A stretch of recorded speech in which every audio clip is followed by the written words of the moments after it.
नमस्कार, जय गजानन. तुमच्या सगळ्यांचं आपल्या चॅनलमध्ये खूप खूप स्वागत आहे.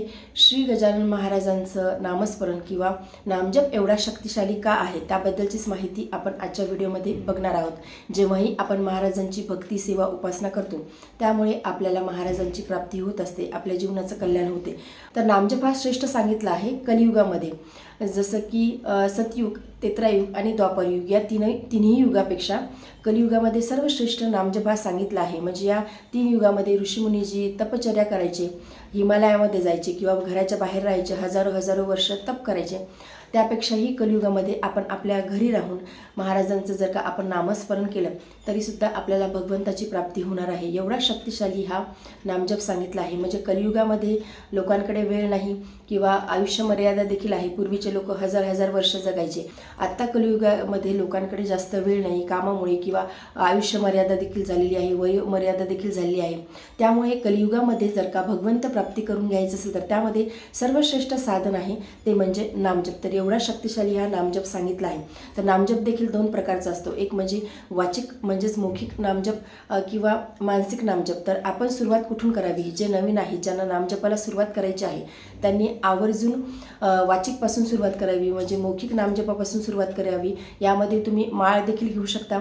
माळीवरती तुम्ही नामजप करू शकता देवघरासमोर बसून, किंवा मग कुठे तुम्ही बसले आहे त्या ठिकाणी देखील तुम्ही माळ घेऊन नामजप करू शकता. आता माळ हे एक साधन आहे नामजप करण्याचं.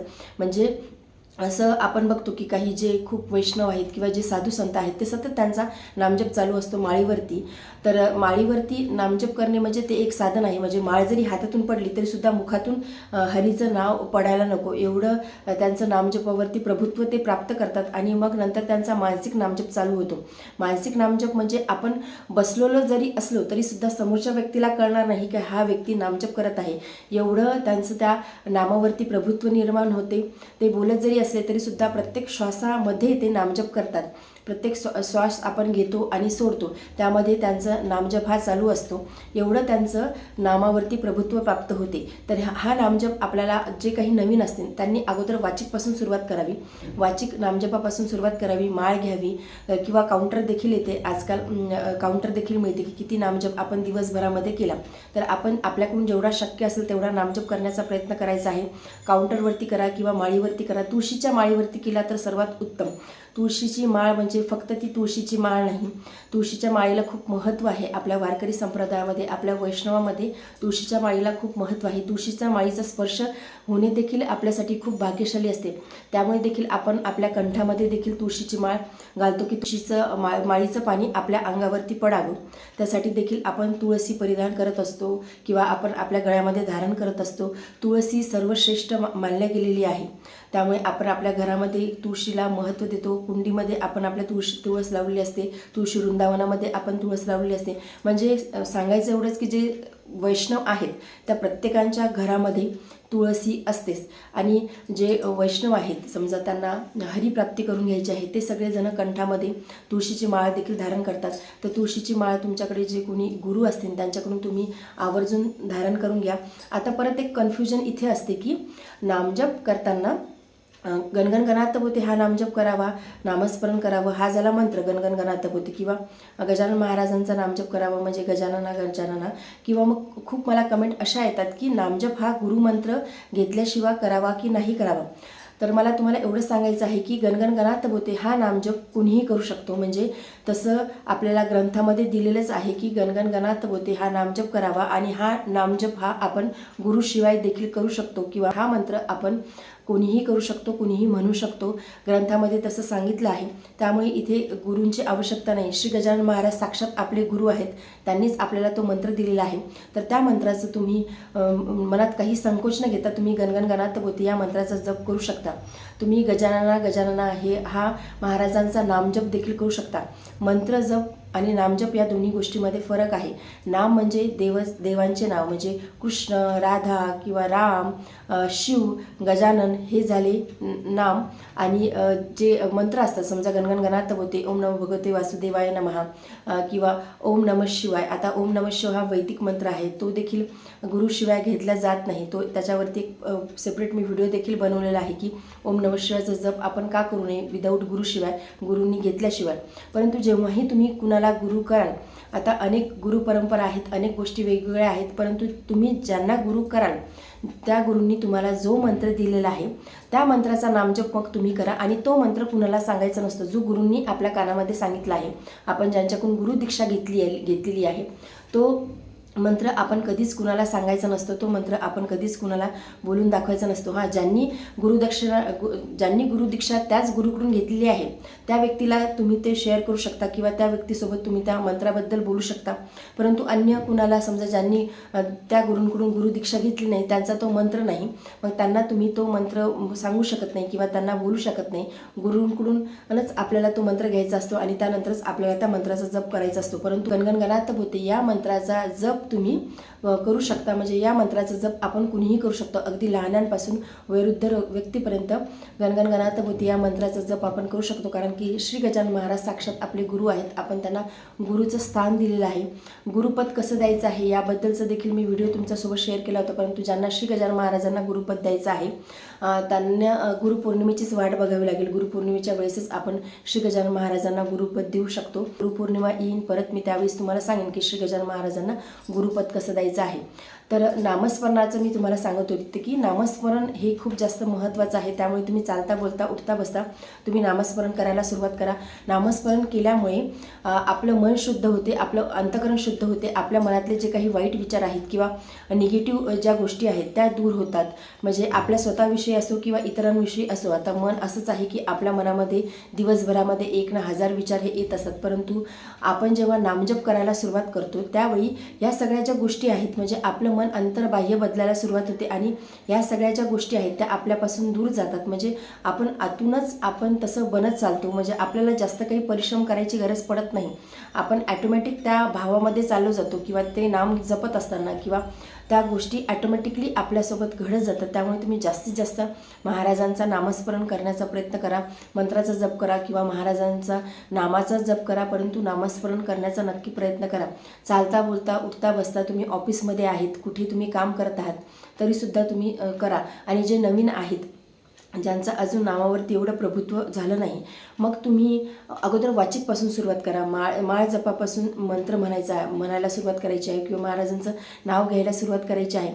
एवढ्या जोरात म्हणायचं आहे की आपल्या कानांपर्यंत ते पोचलं पाहिजे, म्हणजे आपलंच आपल्याला ऐकायला आलं पाहिजे. एवढ्या जोरात तुम्ही म्हणा. म्हणजे दिवसभरामध्ये तुम्ही ठरवा की मी आज 108 मंत्र जप करेन, म्हणजे 1 माळ मी घेईन. मग 8 दिवसानंतर परत तुम्ही 2 माळी घ्यायला सुरुवात करा, परत 2-3 दिवसानंतर 3 माळी करा, परत 4-5 दिवसानंतर 4 माळी, 5 माळी. मग असं हळूहळू वाढवत तुम्ही एका महिन्यामध्ये जवळपास 11 माळीपर्यंत या. 11 माळी मग तुम्ही कन्सिस्टन्सी ठेवा की तुम्हाला 5 माळी घ्यायची आहे, 7 माळी घ्यायची आहे, 9 माळी घ्यायची आहे की 11 माळी घ्यायची आहे. असं तुम्ही 2-3 महिने कंटिन्यू तुम्ही त्याचे रिपिटेशन करा. त्यानंतर तुम्हाला थोडं थोडं हळूहळू मग त्या नामावरती प्रभुत्व यायला लागेल आणि मग हळूहळू तुम्ही म्हणजे जसं 6 महिने झाले, वर्ष झालं, मग तुमचा मानसिक नामजप तुमचा सुरू होईल. मानसिक नामजप म्हणजे कसा की तुम्ही कोणासोबत बोलत आहे तरीसुद्धा समोरच्या व्यक्तीला कळणार नाही की तुम्ही नामजप करत आहात. एवढं तुम्ही त्या नामामध्ये गुंतून जाल. म्हणजे तुम्ही झोपले जरी आहे तरीसुद्धा चित्तामध्ये तुम्हाला महाराजांचंच आठवण राहील, महाराजांचंच चिंतन तुमच्या चित्तामध्ये चालू राहील. म्हणजे तुम्ही झोपेतून असे जागे जरी झाले तर सर्वात अगोदर तुम्हाला महाराजांचंच नाव येईल तुमच्या मुखावरती किंवा तुमच्या डोक्यामध्ये महाराजांचंच नाव येईल. सर्वात अगोदर सकाळी उठल्याच्या नंतर म्हणजे तुम्ही किती जरी गाढ झोपेतून उठलाय तरीसुद्धा सर्वात अगोदर तुम्हाला महाराजांचाच भाव तुमच्या मनामध्ये येईल. एवढं प्रभुत्व मग नामजपामुळे आपल्याला प्राप्त होते. त्यामुळे तुम्ही जे नवीन आहेत त्यांनी हळूहळू नामजपाला सुरुवात करा. आणि ज्यांच्याकडून समजा आता बसणंच होत नाही, माळी घेणं होत नाही, ऑफिसचं काम आहे, वर्क आहे, तर मग तुम्ही चालता बोलता उठता बसता तुम्हाला जेव्हा लक्षात येईल, म्हणजे आता कामामध्ये आपण गुंतलो आहे परंतु आपण कामामधून परत रिपीट आपण आपल्या भावामध्ये यायचं आहे. आणि जेव्हा तुमच्या लक्षात येईल की महाराजांचा नामजप करायचा आहे किंवा तुम्हाला जो कुठला मंत्र तुम्हाला आवडत असेल त्या मंत्राचा तुम्हाला नामजप करायचा आहे किंवा ज्या देवाचं नाव तुम्हाला आवडत असेल त्या देवाचं तुम्हाला नाव घ्यायचं आहे, त्यामध्ये तुम्ही परत मग सुरू करायचं. परत काही काम आलं, परत तुम्ही थांबले तरीसुद्धा चालता. मग दिवसभरामध्ये तुम्ही काउंटरने नाही काउंट केलं तरीसुद्धा चालते, माळीवरती काउंट केलं नाही तरीसुद्धा चालते. कंटिन्यू तुमच्या चिंतनामध्ये महाराज हवेत आणि परत आपण आपल्या नामजपाला सुरुवात करायची आहे. भक्ती जेवढी केली तेवढी कमीच आहे. एवढे भक्त आहेत की आपण त्यांच्या म्हणजे एका धुळीच्या कणाची देखील बरोबरी करू शकत नाही. आपण काहीच नाही, आपण अजूनपर्यंत कशाला सुरुवात केली नाही, परंतु कुठून तरी आपण सुरुवात करायला हवी. कारण जीवनाचं खरं जर का आपण बघितलं तर जीवनाचा खरा सार हाच आहे की भगवंत प्राप्ती करून घेणे. आपल्याला मनुष्याचा जन्म मिळाला आहे, तर या जन्मामध्ये आपण भगवंताची प्राप्तीही करून घेणे. आणि जे कोणी भगवंताची भक्ती करत आहात किंवा महाराजांची भक्ती करत आहात, तर हे काही आत्ताच्या जन्माचं नाही. म्हणजे आपल्याला या जन्मामध्ये महाराज असेच भेटले नाही, आपलं पूर्वजन्मीचं देखील भरपूर पुण्य असते. तेव्हाच जे महाराजांची सेवा करत आहेत किंवा महाराजांच्या नावाची ज्यांना गोडी लागलेली आहे, ती या जन्मामध्ये मागच्या प्रारब्धामुळे किंवा मागच्या पुण्यामुळेच लागलेली आहे. आणि आता तुम्ही बघा ना की आपल्या घरामध्ये, बाहेरचं तर सोडूनच द्या, परंतु घरामध्ये देखील अशी व्यक्ती असतात की जे एक भक्ती करते किंवा एक भक्ती करत नाही, तर ते पूर्वजन्मीचंच पुण्य असते. आणि जिथे नवरा बायको दोघेही जण भक्त असतील त्या घरामध्ये तर खूप चांगली गोष्ट आहे की नवरा बायको दोघेही जण महाराजांची भक्ती करत आहेत, महाराजांच्या सेवेमध्ये ते आहेत. तर ते घर खरंच भाग्यशाली आहे. कारण की मग मुलांवरती देखील तसेच संस्कार होतात, मुले देखील आपले तसेच घडत चालतात. आणि महत्त्वाची स्त्री जी आहे घरातली, ती ती भक्ती करणारी हवी. ती जर का भक्ती करणारी असेल तर ॲटोमॅटिक संपूर्ण घराला तसं वळण लागते. म्हणजे एक स्त्री मनात आणलं तर सगळं काही बदलू शकते. ती तिच्या पतीला बदलू शकते, मुलांना बदलू शकते, सर्व घर तिच्यावरतीच असते. आणि एक स्त्रीने मनात आणलं तर सगळ्या गोष्टी घडू शकतात. त्यामुळे स्त्रिया ज्या असतील त्यांना माझी आवर्जून नम्र विनंती आहे की त्यांनी महाराजांच्या भक्तीला सुरुवात करा. ज्यांनी अजूनपर्यंत केली नसेल त्यांनी महाराजांच्या नामस्मरणाला सुरुवात करा. हळूहळू तुम्ही जर का केलं तर बाकीचे देखील घरामधले मग सगळे तसेच करायला सुरुवात करतात. म्हणजे मी स्वतःहून सांगते तुम्हाला की मी ज्या गोष्टी करते नंतर मग माझे मुलं देखील त्याच गोष्टी मला फॉलो करतात. आणि पतीचं असं असते की पतीला बदलणं हे एका स्त्रीच्याच हातामध्ये असते. त्यामुळे आपण ज्या गोष्टी करत आहोत ते संपूर्ण घर करते, पती देखील ऐकतात. ज्यांचे पती ऐकत नसतील त्यांच्यासाठी देखील मी सांगते की आता कुणाकुणाचा सगळ्यांचा स्वभाव सारखा नसतो की ऐकायचं किंवा स्त्रियांना मान द्यायचा. तर तुम्ही महाराजांची जेव्हा सेवा करायला सुरुवात कराल किंवा भक्ती करायला सुरुवात कराल, त्यावेळी महाराजांचीच कृपा अशी होईल की जे काही अवगुण आहेत, म्हणजे आता अवगुण तर आपल्या सगळ्यांमध्येच आहेत, तुमच्या माझ्यापासून सगळ्यांमध्ये अवगुण आहेत. परंतु ज्या गोष्टी समजा जिथे नवरा बायकोचं भांडण होते किंवा जिथे नवरा बायकोंचं भांडण होते, पती पत्नी एकमेकांचं ऐकत नाही, तर महाराजांची जेव्हा तुम्ही सेवा करायला सुरुवात कराल, नामजप करायला सुरुवात कराल, नामस्मरण करायला सुरुवात कराल, पारायण करायला सुरुवात कराल, तेव्हा महाराजांचीच कृपा अशी होते की सगळा काही समतोल घरामध्ये निर्माण होतो आणि सगळ्या काही गोष्टी व्यवस्थित सुरळीतपणे पार पाडायला मदत होते. म्हणजे महाराज तेवढी कृपा आपल्या भक्तांवरती नक्कीच करतात. त्यामुळे शक्य तेवढं तुम्हाला जमेल तेवढं नामस्मरण करा. नामस्मरण हे खूप शक्तिशाली आहे. तुम्ही 2-3 महिने करा, तुम्हाला स्वतःला अनुभव येईल. आणि मी तर म्हणते बाकीचे कुठलेही उपाय केल्यापेक्षा नामस्मरण हा सर्वात चांगला उपाय आहे प्रत्येक गोष्टीवरती. म्हणजे प्रत्येक तुमच्या मनातली गोष्ट पूर्ण होण्यासाठी नामस्मरण, महाराजांची सेवा, भक्ती हा सर्वात चांगला उपाय आहे. तुम्हाला तुमच्या इच्छापूर्ती करायची असेल, भौतिक सुखाची असेल किंवा अजून कुठलं तुमचं मानसिक तुम्हाला काही त्रास होत असेल किंवा कोणाचा आजारपण असेल किंवा मुलं ऐकत नसेल, कोणाला नोकरी लागत नसेल, संतती प्राप्ती होत नसेल, प्रत्येक गोष्टीवरती नामस्मरण, महाराजांचं नामस्मरण, महाराजांची सेवा, भक्ती हा सर्वात चांगला उपाय आहे. त्यामुळे हा उपाय तुम्ही नक्की करा. श्री गजानन महाराज तुमच्या सगळ्यांचं नक्कीच कल्याण करतील. महाराजांची कृपा तुमच्या आमच्या सगळ्यांवरतीच राहील. तर आजच्या व्हिडिओमध्ये एवढंच. व्हिडिओ जर तुम्हाला आवडला असेल तर व्हिडिओ लाईक करा, चॅनलवरती नवीन असेल तर चॅनलला सबस्क्राईब करा. जय गजानन. धन्यवाद.